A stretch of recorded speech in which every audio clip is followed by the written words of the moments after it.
Samantala, pagkatuyo ng mga pananim na pechay sa mga Aldan, Pangasinan, nararanasan dahil sa mainit na panahon. Sundan sa report. Maaga pa lang nakamonitor na ang mga nagtatanim ng pechay sa kanilang sakahan sa mga Aldan, Pangasinan.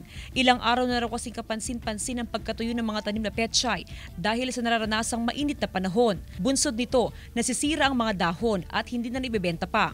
Nalalanta rin kapag mainit na yung panahon. Nasisira din, sir, yung mga pechay. Oo, nasisira.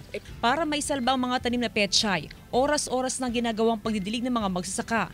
Pagsapit ng alas 9 ng umaga, sinisimulan na ang pagdidilig hanggang alas 4 ng hapon. Ayon sa mga Aldan Agriculture Office, karaniwan ang pagkatuyo ng pechay sa tuwing nararanasan ng mainit na panahon. Hindi na raw ito bago sa mga magsasaka at batid na raw nila ang intervention na dapat gawin. Patuloy naman din daw ang ginagawa nilang monitoring sa mga tanim na pechay, gayon din sa mga high-value crop.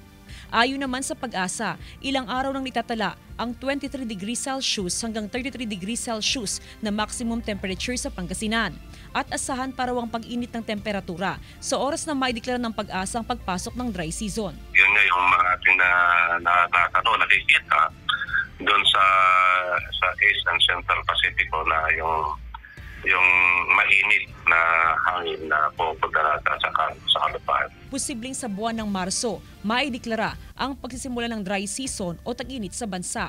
Sa forecast ng Pag-asa, posibleng umabot pa sa 39 degrees Celsius ang maximum temperature na maitala pagpatak ng panahon ng tag-init.